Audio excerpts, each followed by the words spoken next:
여러분, 예배 주님 앞에 나오면 꼭 스스로에게 던져보는 질문 한 가지는 가지고 나오면 좋겠습니다.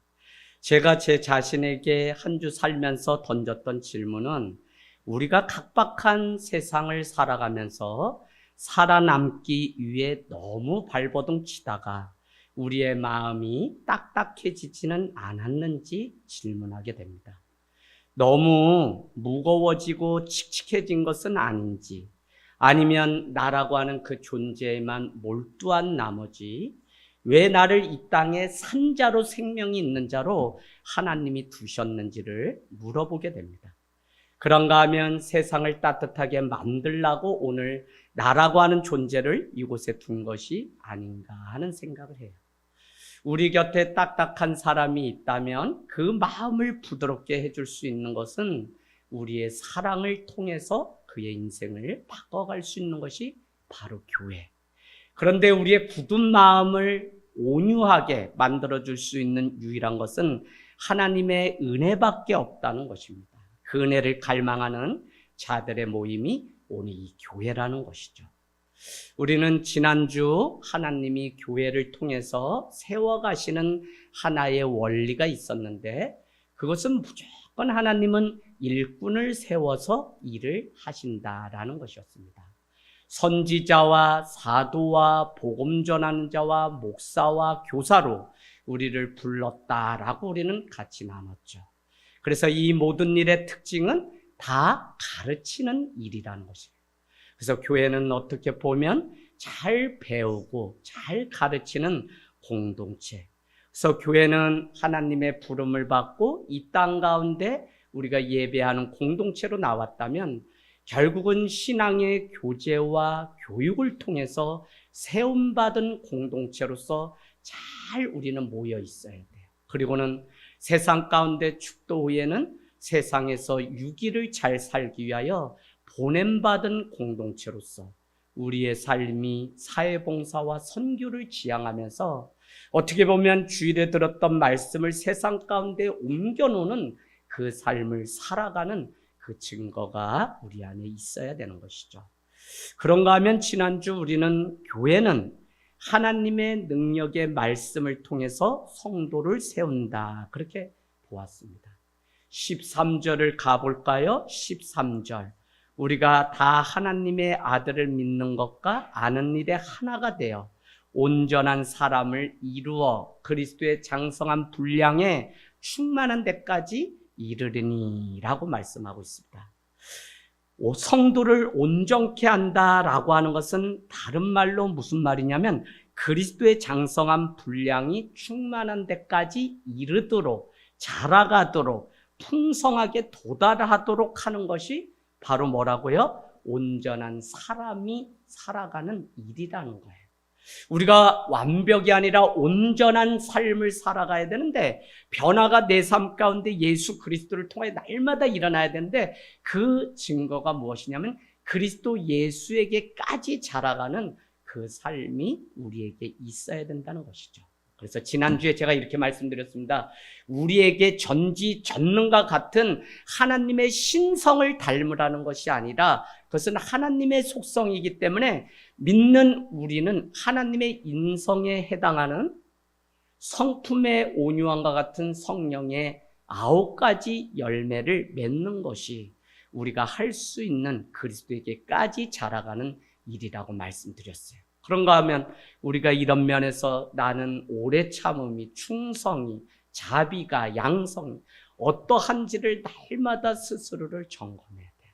그러려면 우리는 갈라디아서 5장 말씀처럼 육체의 일은 현저하니 분냄과 당진찜과 하는 이런 갈라지는 것이라고 했고요. 성령의 열매는 이것인데, 그건 뭐냐면 온유, 화평, 이런 거, 마음과 생각이 하나로 합쳐지는 것이 바로 성령 안에 열매를 맺는 것이라 했어요. 그래서 우리는 또 복습을 해보면 성경은 우리에게 뭐라고 4장 3절은 이야기했냐면, 너희가 성령의 능력 가운데, 말씀 가운데 하나 되어 살아가는 비결은 한 가지밖에 없는데, 성령께서 너희를 하나 되게 하신 것을 힘써 지키는 것 외에는 그래서 우리는 지지난주의 말씀에 한 하나님, 한 몸, 한 성령, 한 말씀, 한 세례, 한 성찬, 제가 쭉 7가지를 나열했어요. 그와 같이 하나가 되는 데는 바로 우리가 한 성령 안에서 날마다 호흡하고 살아가는 그 일이 우리의 관심이 돼야 돼요. 저는 목회를 하면서 때로는 이런 색깔, 저런 색깔, 교단이 어디였는지에 따라 다양한 사람들을 우리 하늘땅교회도 만나게 됩니다. 이것을 위해서 우리는 말씀과 교리로 그들의 이 모습들을 하나 되게 하는 일을 해요.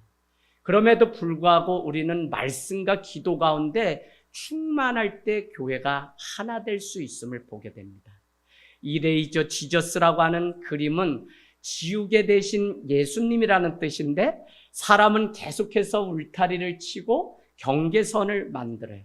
그러나 예수님은 지나가시면서 그 경계, 그 차별, 배제를 계속 지우시고 환대하시고 하나 되게 하신 것. 그게 대표적으로 뭐냐면 창녀와 세리를 찾아가서 그들이 있어야 될 공동체로 회복시켜 돌려보내는 사역을 예수님이 하셨다는 거예요. 그 일을 감당하면서 우리가 오늘 가야 되는데, 예수님의 제자라면 우리가 그런 삶을 살아가야 되는데, 그러려면 날마다 우리가 무슨 은사 있다 뭐 이런 것보다도 더 중요한 게 한 성령 안에서 순종하고 주님 앞에 자복하는 20년. 그러나 그 밑에는 뭐가 있어야 되냐면 말씀이 기초가 되고 교리가 기초가 되고 기도가 우리 삶의 기초가 되어서 삼위일체이신 하나님 안에서 성도도 각각 다르지만 한 부르심의 목적을 향해, 그게 뭐죠? 하나님의 영광을 위해서라고 하는 그 부르심의 목적 안에서 서로 다른 은사와 삶을 살던 우리지만 다시 또 하나 되는 원리가 여기 있어요. 참 교회는 신기해요. 다 다르거든요. 살아온 배경도 다르고 다 다른데 하나님께 영광이라고 하는 이 하나의 목적 때문에 우리는 다시 서로 다름이 또 하나가 되는 놀라운 비밀이 여기 있어요. 저는 신앙 안에서 정말 우리가 예수 그리스도를 인격적으로 만나면 이 사람은 되지 말라고 해도 세상 속에 나가서 지도자로 살 수밖에 없어요. 왜? 사람을 하나로 만들고 사람을 움직일 수 있는 그 은혜가 내가 앞서가지 않고 맞춰가고 함께 할 수 있는 이 은혜가 그들에게 다 교회를 통해서 공동체를 통해 훈련되었기 때문에, 그래서 여러분 말이 달라지고 품는 그 모습들이 달라지는 것을 보면 우리는 때를 얻든지 못 얻든지 두 가지를 늘 골몰해야 돼. 그 첫 번째는 말씀을 공적으로 선포하는 일. 이거는 모든 일꾼들이 다 그렇다는 거예요. 물론 앞에서 말씀을 전하는 목회자가 이 일을 주일이면 이렇게 예배 때마다 강도권을 가지고 하지만 성도인 어떤 모양으로 일꾼으로 부름받았어도 그도 나누고 간증하는 말씀을 전하는 이 일을 여러분의 삶 가운데 날마다 해야 돼요. 이것이 공적이라면 또 하나의 사적인 것이 있는데, 그것은 아파하고 힘든 사람을 위로하고 상담하는 이 일, 이 두 가지가 날마다 하나님의 능력 가운데 살아가는 성도가 추구해야 돼요. 사실은 우리가 다른 사람 살리고 힘든 사람 이야기 늘 들어주는 것이 은사 같아요. 은사이죠. 그럼에도 불구하고 우리는 그 남의 아픔을 들어주는 그 상담을 통해서 그 영혼을 살리는 일들을 보게 돼요. 지금 여러분 우리 주변에는 교회를 쉬고 있는 사람이 너무 많아요. 뭐 이렇다 저렇다 이유 다 있겠지만 깨워서 말씀으로 세워야 되는 공적인 사역이 있는가 하면 또 교회 더 이상 다니지 않겠다는 상처를 입은 사람들인데, 이들을 보고 있을 게 아니라 깨워서 그들을 주님 앞에 세우는 일들. 삽시간의 유럽 사회와 같이 교회가 술집으로 바뀌는 이 허망한 일들이 이 땅 가운데도 이루어질 수 있기 때문에 우리는 지금 고삐를 놓치지 않고 날마다 주님 앞에 선한 싸움을 싸워야 돼요. 한 주 힘들어하는 여러분의 모습은 다른 게 아니라 내 마음을 알아주지 못하고 남편에게 복음 전하고 좀 예배 드리자고 하는데 되지 않으니까 막 힘들어서 자녀가 말을 듣지 않으니까 힘들어하는 모습들을 봐요. 그래도 여러분이 먼저 서서 하나님의 말씀 가운데 날마다 살아가고 또 하다 보면 어느 날 하나님이 그들을 깨워서 주의 전에 오늘 늦었어도 이렇게 해서 우리 집사님 딱 들어오시는데 제가 아침에 이렇게 딱 물었어요. 우리 부회장님이신데 편무선 집사님, 경익수 집사님하고 주중에 연락하셨나요? 예, 목사님. 예배 안 오셨으니까 또 무슨 일이 있나? 또 아버지 기도회가 이번 주에 있으니까 전화를 했더니 아멘 하고 해서 오신다고 자기는 믿었는데 안 왔네요 그러셔요. 그래서 저는 오늘도 안 오시면 이제 동탄에 내가 쫓아가야지 하고 생각하고 있었는데 또 이렇게 오세요.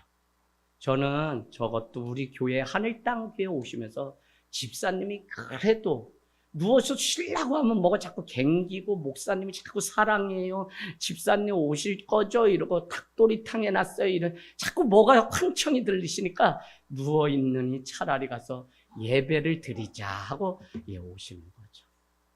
저희가 계속적으로 영혼을 깨우는 이 권면이 어느 때보다도 참 많이 필요한 때예요. 그건 다른 말이 아니라 영혼에 대해서 관심을 가지고 다른 사람에 대해서 아파하는 그 마음이 우리에게 필요합니다. 세상은 여러분 노골적으로 거짓 가르침을 퍼뜨리는 거짓 교사가 수도 없이 많습니다. 그래서 14절은 우리에게 어떤 거짓 교사는 교묘하게 사람을 속이고 성경을 이용해서 자기의 생각을 주입시키는가 하면 처음에는 맞는 말 같아서 따라가고 마음에 동함이 있지만 결국 진리가 아니고 자기의 생각은 모든 영혼들을 병들게 하는 일들을 보게 돼요. 사도와 선지자가 전해준 그리스도께서 하신 말씀이 아니라 자기의 그럴싸한 말들을 전하면서 사람을 호도하고 그 영혼을 갉아먹는 거짓 교사들이 너무 많아요. 그래서 14절 한번 볼까요?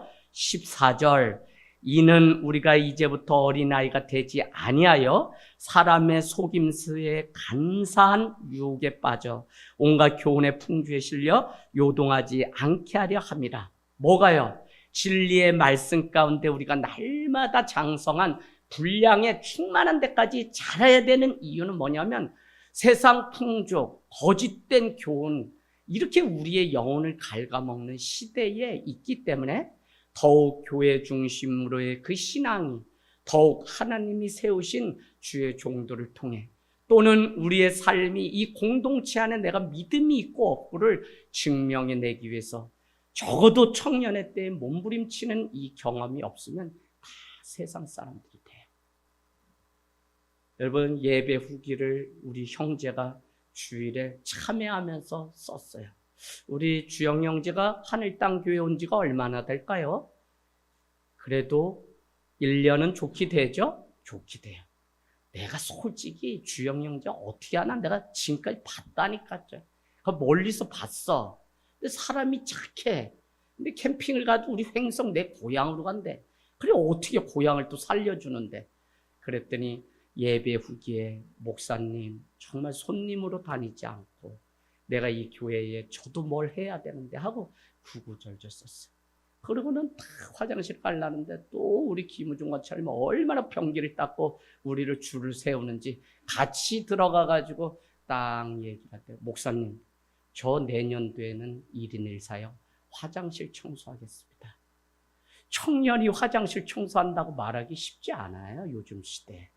그래서 제가 이렇게 공표하는 거는 빼도 박도 못하게 하려고 이제 얘기를 자꾸 해주는 거야. 네. 그리고 할 걸로 믿고 참 이와 같이 교회 안에서 내 믿음을 점검하고 증거하고 증명돼서 공동체의 또 다른 지체들이 이 사람 참 본받을 만한 믿음이다. 이분을 권사님으로 세우면 좋겠다. 장로님으로 세우면 좋겠다 하는 거 다 누가 하는 거냐면 공동체 원들이 보고서 투표를 통해서 하는 거잖아요. 그런 거 보면 우리의 삶이 아무리 세상에 나가 있어도 이 내가 머물고 있는 이 터전 안에서 내 믿음을 증명하고 또 인정받는 이 일이 얼마나 중요한지 몰라요. 그래서 밖에 많은 유혹으로 우리를 꼬대겨도 우리는 예수 그리스도를 아는 것과 믿는 것에 뭐가요? 하나가 돼야 돼요.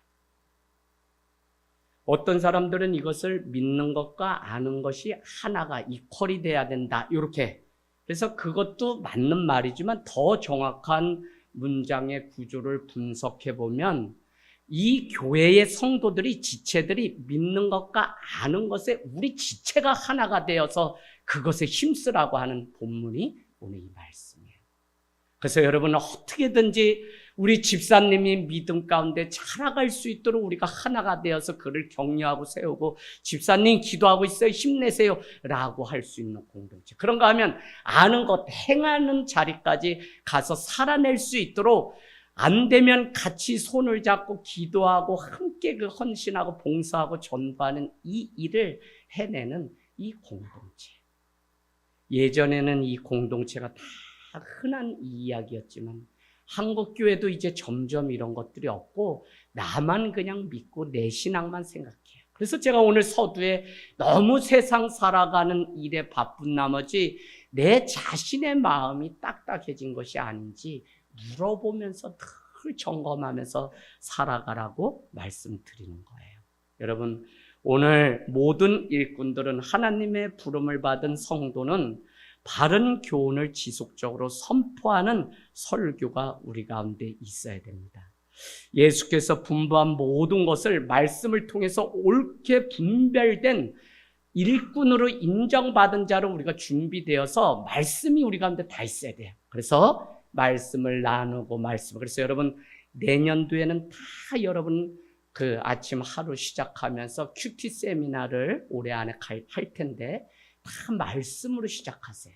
뭘 결정하고 뭘 하고 내가 대학을 준비하고 이게 다 하나님의 말씀의 약속을 가지고 가는 사람과 그렇지 않은 사람은 너무 달라요. 그래서 여러분 말씀 가운데 날마다 우리가 나가는 삶이 되기를 원합니다. 사도들은 수천 명의 성도가 더해져서 과중한 사역 현장 가운데 있었지만 그들은 사도행전 6장 4절에 보면 오로지 기도와 말씀을 전하는 일에 전무하려고 7 집사들을 또 세우는데 그 7 집사 빌립과 같은 자도 결국 구제의 일을 위해서 7 집사를 세웠지만 그도 복음을 전하다 옥고를 치르는 일들을 보면 말씀을 전하는 일은 누구나 다 해야 되는 일이라고 하는 사실입니다. 그래서 성경은 때를 얻든지 못 얻든지 너희는 하나님의 말씀을 날마다 전하라는 거죠. 디모데후서 4장 1절 2절은 하나님의 말씀으로 우리가 거룩해지기 때문에 주의 말씀 가운데 날마다 깨어서 있을 것을 우리에게 권면하고 있습니다. 그런데 여러분, 말씀은 쌍방의 커뮤니케이션이에요. 잘 준비해서 전하는 목회자가 필요하고 잘 전할 수 있는 성도가 필요해요. 속으로 리더가 잘 준비해서 말씀 가운데 본인이 적어도 오늘 이 자리를 위해서 목사님이 에베소서 4장 어디를 이어서 또 하실 텐데 하면 4장을 몇 번 정도는 읽어야만 내가 이게 준비가 더 되죠. 그런가 하면 우리는 이 말씀을 잘 전하는 자와 함께 잘 듣는 것도 준비돼야 돼요. 그래서 이게 서로 쌍방으로 전해질 때 말씀에 이 역사가 있는 거지 아무리 목사님 핏대 세워서 전해도 듣는 사람들이 다 자버리면 아무 소용이 없어요. 여러분, 세상 아무리 바빠도 우리 삶 가운데 뭐는 늘 기본적인 신앙이 돼야 되냐면 주의 말씀의 능력으로 나는 살아갈 때 온전한 성도가 된다. 그러면 다른 거 다 끊어버리고 이것이 내 삶의 우선이 될 수 있어요. 그래서 여러분이 말씀 가운데 무장하고 살아가는 이 일을 사도행전 17장 11절에 간사함이 없는 베레아 사람들은 날마다 주의 말씀을 상고하였다는 표현이 있어요. 17장 11절. 그게 왜 그래요? 말씀이 내 삶의 마음에 빛을 비춰줄 때 마음이 밝아질 뿐만 아니라 내가 어떻게 살아가야 되는지를 알게 돼요. 저는 참 말씀을 전하는 자로서 제 스스로 또 이 말씀 준비하면서 그래, 듣는 자도 그렇고 또 저도 듣는 자죠. 그런데 전할 때 정말 내가 겸손해야 되겠다. 세상에 나가서 많은 목회자들 다 만나요. 그러면 여기저기 불려다니는 사람부터 다 그래요. 저는 깨갱이야. 명함도 못 내밀어요. 그런데 뭐가 중요하냐면 그 말씀의 권위를 가지고 하나님이 맡겨줘서 여기저기 쓸 때마다 겸손함이 우리 가운데 있지 않으면 그 말씀이 무기가 돼요. 그래서 마치 자기만 이 말씀을 알고 이 말씀을 전할 수 있는 자격이 자기에게만 있다고 하면서 같은 목회자들끼리도 다른 사람 이름 없는 그 사람에 대해서 하등 취급하는 것을 제가 여러 번 경험해요. 저분이 말씀 전하는 자로 유명하신 분인데 실제 만나보니까 같은 목회자로서 저 사람을 이렇게 왜 무시하지? 그런 뉘앙스를 많이 받아요. 여러분, 말씀이 내게 차고 넘치고 넘칠수록 늘 말씀을 듣는 일, 전하는 일은 겸손함으로 늘 할 때 이것이 은혜가 되고 영혼을 살리고 세우는 것이지, 이 말씀을 내가 안다, 아니 창세기부터 요한계시록까지 다 내가 암송한다 이래가지고 이 말씀으로 막 하면 위험해요. 늘 어디에 문제가 있냐면 종교가 권력을 갖는 순간 썩게 돼요.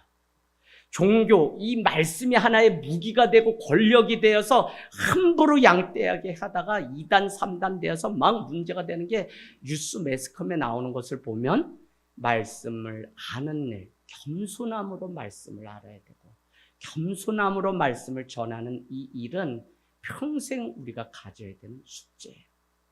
제가 막 믿음 뜨거우면 막 저한테 막 우리 부모 형제들도 있는데 막 말씀으로 처음부터 끝까지 말씀으로 막 얘기하죠. 그러면 누나야, 알수록 감송하고 암기하고 그럴수록 누나 더 겸손해야 된다. 그럼 무슨 얘기인지 알아 이래요. 뜨거우니까 그래.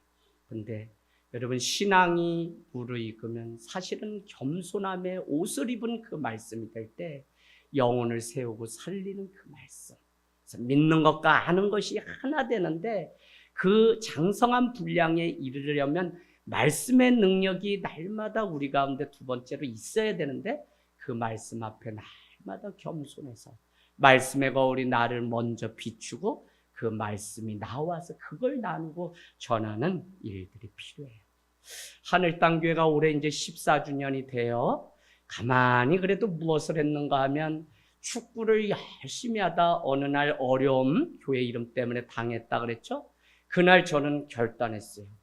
사람이 100명 되면 그때부터 제자훈련하고 예배하는 공동체, 이게 아니라 지금 가장 교회가 교회되게 하는 기초는 뭐냐면, 말씀 가운데 서 있는 성도를 세우고 구비하는 그 일이 없으면 교회는 삽시간에 2단 3단이 와서 다 무너뜨려요. 교회는 목회자 하나가 깨어서 되는 게 아니라 성도가 방어진을 치고 촘촘하게 말씀에 이 그물을 칠 때 거기에 사단이 들어오지 못하는 것이지, 나는 탁월한데 누구는 그렇지 않으면 그 사이를 다 들어와서 이단이 삽시간에 거짓된 소문과 풍주를 퍼뜨리는 일들을 보았습니다. 여러분, 하늘땅교회가 늘 그때부터 해서 하나님의 말씀을 구하고 말씀이 떨어지지 않도록 하나님 앞에 기도하면서 여기까지 왔습니다. 그래서 성경 깨뚫기, 또 수요, 주일, 금요 다 저희는 그래도 본문을 왜 전하는지, 목회자가 그냥 전하는 게 아니라 하나의 테마를 가지고 전하기 때문에 사실은 일반 분들이 구독하고 많이 설교를 듣는 게 매주 따라가다 보면 교육 설교처럼 따박따박해서 쌓이니까 외부인들이 그 말씀을 사모하고 듣는 것을 보게 됩니다. 신비로운 이 교회 공동체를 세우는 그 일을, 나의 생각이 아니라 본래 교회를 향하신 하나님의 생각이 오늘날 교회 성장 프로그램에 다 마비되어서 더 많이 모이고 더 많이 일을 해야 되는 그 생각부터 내려놓고 말씀 앞에 우리가 먼저 나가는 그 일을 하게 됩니다. 그래서 여러분, 정말 모든 예배에 여러분의 영혼이 자라고 세워지기 위해서 애쓰고 수고하는 그 인생이 우리가 되기를 원합니다. 사람의 힘으로 되지 않아요. 그래서 날마다 기도하며 성령 가운데 말씀을 따라서 가면 겨우 한 걸음씩 갈 수 있는 게 우리의 인생이죠. 일꾼은 공적인 말씀 사역뿐만 아니라 사적인 상담과 같은 그 사역도 있다고 했어요. 한번 생각해 보세요. 사적인 영역은 1:1 상담 등 목회와 돌봄에 해당하는 것인데, 상담은 단순히 성도가 겪고 있는 어려움을 들어주는 그런 차원이 아니에요. 그냥 그와 함께 울어주고 공감하는 그것이 상담이 아니라 상황을 성경적인 시각으로 볼 수 있게 도와주는 것이 최고의 상담이에요. 그래서 내가 당하고 있는 그 어려움을 예수 그리스도를 아는 바른 지식의 근거로 해서 그분 앞에 믿음으로 서도록 돕는 것이 상담이에요. 그래서 여러분 지금까지 상담 목회를 수도 없이 하고 한 가정 한 영혼이 세워지기까지 사실은 수백 시간도 들이면서 이사를 5번, 6번까지도 해준 성도도 있고 많이 있죠. 그럴 때마다 서지 못하면 참 많은 자괴감도 있을 때가 있습니다. 여러분, 어려운 환경을 만날 때 모든 성도가 같은 반응을 보이는 것이 아니에요. 욥은 모든 재산과 자녀와 건강을 잃었어요. 욥의 아내는 거의 같은 고통을 똑같이 받았는데 욥은 이런 생각이었습니다. 그 모든 일에 대해서 입술로 죄를 범하지 않게 해달라고 하면서 주신 이도 여호와시요 거두시는 이도 여호와시니 하나님의 뜻이 그 안에 있다고 고백했어요. 그랬더니 욥의 아내는 이런 상황 가운데 당신이 그럴 수 있냐? 차라리 가서 하나님을 저주하고 욕을 하고 오라고 이야기를 하는 장면이 욥기 1장 2장에 나와요. 여러분, 똑같은 상황이지만 그 상황에 대해서 대하는 태도가 달랐다고요. 욥은 상황을 본 것이 아니라 하나님을 아는 지식, 말씀의 그 삶이 있었죠. 그런가 하면 욥의 아내는 상황이 더 크기 때문에 하나님을 차라리 저주해라. 하나님이 계신데 어떻게 이런 일이 내 삶 가운데 있을 수 있냐? 라고 말을 했다고요. 그래서 상담은 그냥 공감하고 너 어렵구나 힘들구나. 그건 1차, 2차는 그가 하나님의 말씀에 근거해서 이 상황을 바라보고 믿음 가운데 이 일을 극복하고 승리할 수 있도록 돕는 게 그게 바른 상담이에요. 이게 되지 않고 날마다 먹는 모임으로 그냥 상담을 했다고 하면 그 영혼은 수십 년 교회를 다녀도 절대 자라지를 못해요. 그래서 때로는 말씀 먹어야 된다고 얘기하고 때로는 내 풀무불에 또 던져질 때 그와 같은 일들 가운데 함께할 때가 있습니다. 고난에 휩쓸려 믿지 못하는 경우 우리는 많이 보죠. 특별히 베드로가 주님을 바라볼 때는 능히 그 바다를 건넜는데 바람이 불고 또 파도가 치는 것을 보고 두려워서 그 바다에 점점 더 빠져갔던 이야기를 우리는 마태복음 14장 30절을 통해서 보았습니다. 어쨌거나 성도를 상담을 통해서 말씀을 또 나누는 이 간접적인 사적인 사역도 쉽지가 않습니다. 그럼에도 불구하고 날마다 우리는 이 일을 해야 돼요. 왜냐하면 성도는 늘 시험에 빠지고 유혹에 넘어지는 연약한 존재이기 때문에. 그래서 때로는 늘 제가 막 이렇게 하면 어떨 땐 집사람도 당신 어떻게 그렇게까지 하냐. 매일 날마다 그렇게 성도한테 속으면서도 왜 또 속아주냐 이럴 때도 있어요. 여러분, 그게 그냥 하는 말이 아니라 제가 10번도 속아주기 때문에. 그러나 가감히 어느 때인가 나 때문에 저 성도가 잘하지 못한다면 저는 이 자리도 다 내놓고 떠나려고 늘 준비하는 사람. 그래서 말씀 가운데 성도를 세우는 자로 여기 있는 거지 사실 여러분의 기분 좋고 하고 이건 아니잖아요. 그래서 교회는 잘하지 않으면 썩고 변질되기 때문에 내가 잘하기 위해서 주님 앞에 예배하고 세워져야 되는데 그게 되지 않으면 아무 소용이 없어요. 교회에 오래 다녔다고 해서 교회를 다 알지 않아요. 특별히 여기 있는 젊은 3040 우리 세대들은 잘 아셔야 돼요. 교회 오시는 거 감사하죠. 그러나 이 교회가 좋다고 해서 여기에 왔지만 이 교회가 가는 그 방향과 왜 이렇게 하는 정도는 아셔야지. 그렇지 않으면 나중에 뭘 해보면 딴 말을 하시는 걸 많이 경험해요. 여러분, 그냥 다니는 자가 아니라 정말 주의 말씀 가운데 같이 씨름하고 나도 잘하고 자녀도 잘하고 나도 잘하고 부모도 잘해서 이 자녀들도 세워가는 이 경주를 날마다 해야 돼요. 탓할 거 없어요. 심지어는 자녀도 탓할 거 없어요.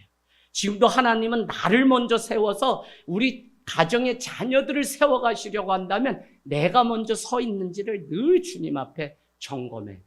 남편도 원망할 거 없어요. 누구 원망할 거 없어요.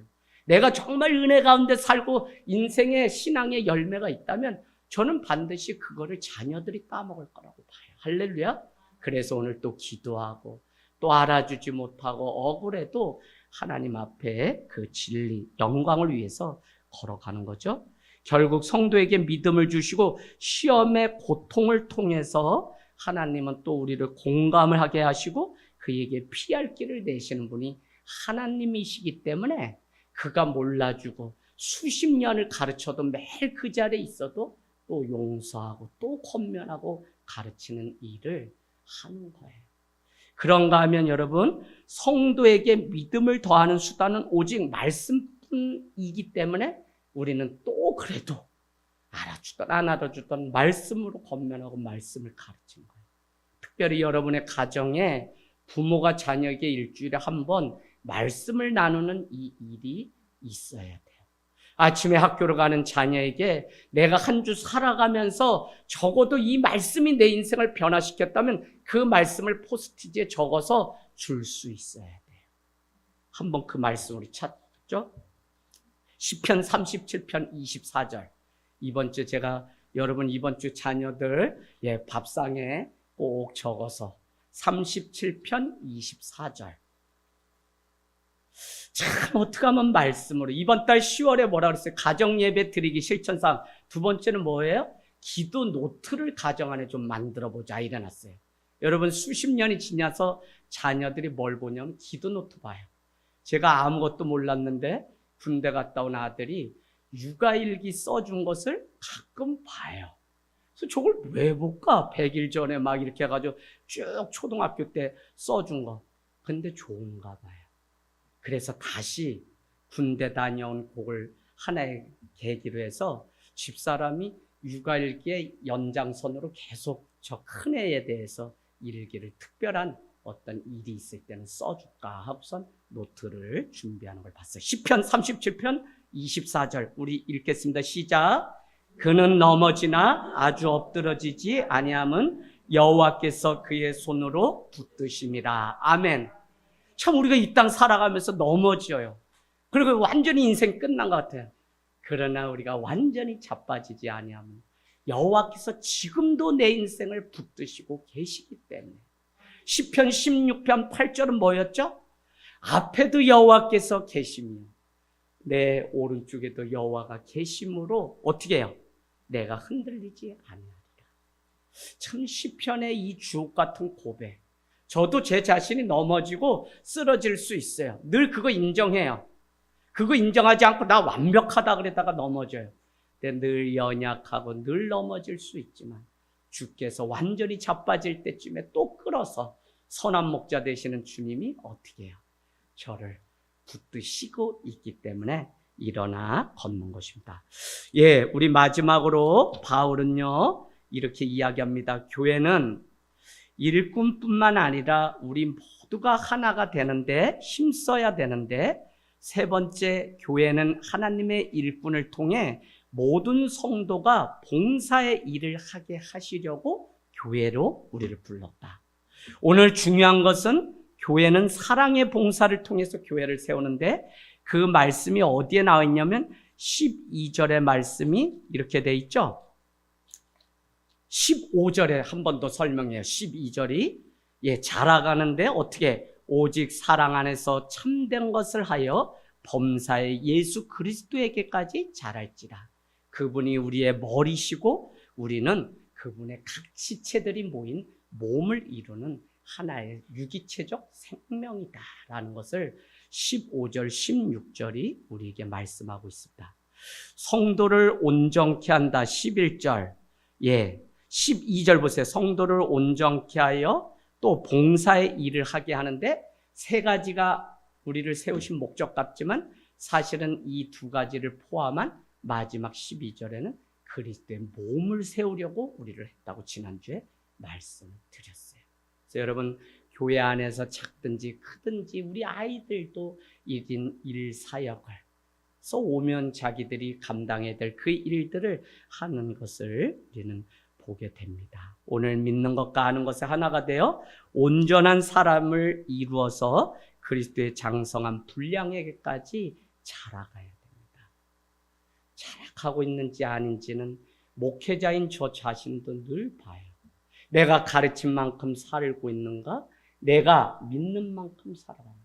그런가 하면 우리 교회가 성도들이 신앙생활을 하고 하늘 땅 교회를 나온 만큼 자라가고 있는가? 그렇지 못할 때 마음이 너무 아파요. 어떤 분은 잘하는가 하면 어떤 분은 더 형편없이 못해요. 그러면 마음이 막 무너져요. 그 잘함과 잘하지 않는 것은 딱 하나예요. 내가 이중성의 노예로 살아가고 있는지, 아니면 내가 말은 겉으로는 뻔드름하게 하면서 속의 삶의 열매는 없는지. 목회자로 살면서 가장 괴로운 게 이거예요. 사람들 앞에서 적당히 설교하고 외부에 가서 뭐 할 수 있는데 정작 내 삶은 그렇지 못하고 나는 주님과 교통하는 그 기쁨과 열매가 없다면 얼마나 우리가.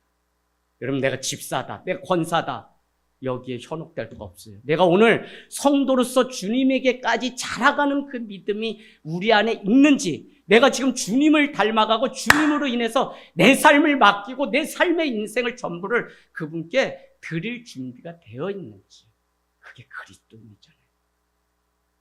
세상 사람들을 우리는 자연인이라 그래요. 그런데 교회를 다니는 사람은 변화되었다 해서 그를 그리스도인이라고 해요. 그래서 자연인으로 살아가면서 교회를 다니는 사람과 그리스도인으로 교회를 다니는 건 천지 차이예요. 이중성의 노예가 아니라 정말 오늘 다르고 내일 다르고 내 믿음이. 잘하면 아이가 말을 해요. 잘하면 아이가 걷기 시작해요. 잘하면 아이가 뭘 붙잡으려고 해요. 마치 우리가 잘하고 있으면 주의 말씀을 붙들고 영혼을 세우려고 붙들고 내가 기도를 하나님 앞에 기도줄을 붙잡고 살아가는 것처럼 내가 날마다 그리스도의 장성한 분량까지 이미 됐다 하는 그 순간 우리는 다 무너져요. 그래서 어떻게 해서든지 날마다 자라가는 일에 힘쓰는 교회. 그때 하나님은 이 교회를 통해서 온전한 교회. 16절이 뭐죠? 그로부터 예수 그리스도, 그가 세우신 교회는 뭐냐면 머리이신 예수 그리스도가 주인이 되시고 다스리시는데 그 아래는 각 지체가 있어요. 팔이 있고 코가 있고 눈썹이 있고 필요 없는 지체는 없어요. 이 지체들이 모여서 온전한 몸을 이루어요. 그러면 이 몸이 건강하다라고 하는 건 뭐냐면 예수 그리스도의 명령, 말씀을 따라 움직이는 몸이어야 되고 각 지체들이 병든 게 없이 다 서로 장성한 분량에까지 자라가는 연합이어야만 이 교회가 건강한 교회가 돼요. 그 일을 위해서 각 지체가 연합되고 서로 자라가도록 돕는다라고 하는 것이 오늘 16절에 나와 있어요. 이 일을 우리가 평생 해야 돼요. 여러분, 왜 그러냐면 하늘 땅 교회는 사실 내가 하늘 땅 교회. 오늘 여기 있는 한 사람 한 사람이 내가 교회이기 때문에. 그래서 내가 잘 건강하게 자라갈 때 이 조직이 지체가 연결돼요. 그러면 어떻게 돼요? 누군가 못났어요. 누군가 병들었어요. 누군가 아파요. 그러면 그 일은 내 일이 돼야 돼요. 왜? 저 사람이 같이 건강한 한 지체, 한 몸을 이뤄야만 이 교회가 온전하게 주님이 기뻐하시는 일을 할 수 있기 때문에 저 사람의 문제가 보이면 우리는 덮어놓고 못 본 채 하는 게 아니라 저 사람을 위해 중보하고 기도하고 함께 자라갈 수 있도록 권면하고 세워가는 거예요. 참 주님 오시는 그날까지 우리에게 주신 마음이 이거죠. 훈련, 제가 받는 훈련 뭔지 여러분 말씀드릴까요? 사실 여러분을 세우는 게 훈련인 줄 알았는데 여러분이 세워질 때까지 내가 변함없이 끝까지 사랑하면서 살아가는 그게 나인데 훈련이. 할렐루야, 집사님. 그러니까 힘들어요, 좋아요, 나빠요? 어렵죠. 근데 난 그건 줄 알았더니 그것 플러스 나는 나로서 또 한 신앙인으로서 하나님 앞에 서야 돼. 그러니까 어떨 때는 너무 너는 너 자신을 무거운 짐으로 누르면서 산다 그래요. 너무 깨끗하려고. 그래서 주변의 목회자들이 저한테 무섭다 그래서 나도 좀 허물도 보이고 막 이래야 되는데 내가 또 그냥 목사님들 선배님들처럼 막 이렇게 막판에 그냥 막 변질돼가지고 그렇게 안 하려고 아주 지금 몸에 계속 긴장을 하면서 목회를 하고 있거든요. 그게 14년. 그러니까 하나님이 그냥 그 마음 가운데 허물도 보이고 뭐도 보이고 다 그럴 수 있는, 그러나 그것도 허물이 아니라 서로를 위해서 자라게 하시는 하나님의 말이에요. 그러면 그렇잖아요. 누군가 막 속썩여요. 누군가 억울한 말해요. 누군가 힘들게 해요. 지난주 다르고 오늘 다르고 어제 다른 게 성도예요. 그럼 그때마다 춤춰요? 그때마다 마음 나도 같이 움직여요? 아니요. 하나님이 또 나를 자라게 하시려고. 왜? 온전한 교회를 만들어가게 하시려고. 참 이게 교회의 비밀이라는. 청년들아, 니들 시집장가 가려면 요 원리를 알아야지만 요게 가서도 행복을 지키지. 이거 안 돼가지고 지금 집사님들 막 죽으려고 막 그냥 결혼하면 행복한 줄 알았더니 그날부터 보이는 게 뭐예요? 허물이 더 많이 보이죠, 권찰님. 그때 그냥 경양식집 가서 나그네 레스토랑에서 칼질 한번 하면서 사탕 발린 말로 그냥 했는데 그 겨울이 얼마나 추운지 그냥 내가 저 사람에게 내 인생 드리기로 결단한 그게 문제가 돼서 40년, 50년째 쏘가서 사는 사람들 많아요. 그렇죠? 근데 그게 아니라 하나님은 우리 부부를 통해서도 서로 자라게. 그래서 잘 모르면 뭘 설명해 줘야 되냐면 나 당신하고 우리 한 교회 이루게 하나님이 하셨는데 그래서 우리가 서로 자라가야 돼. 여보, 그래서 우리 같이 자라가자. 그게 뭐였어요? 폴 트리니에는 혼자 할 수 없는 두 가지가 하나는 결혼이고 하나는 그리스도인이 되는 것. 교회가 그리스도인이 되는 것이죠. 그래서 여러분 날마다 훈련받고 또 문제가 있고 뭐가 있으면 서로 기도하고 또 알려요. 막 알려서 기도해달라고 하고 또 소그룹 리더들은 좀 더 이제 내년 준비하면서 소그룹원들 무슨 일이 있는지 기도 제목이 있는지 같이 나누는 아름다운 한 몸 공동체가 되기를 주님의 이름으로 축복합니다.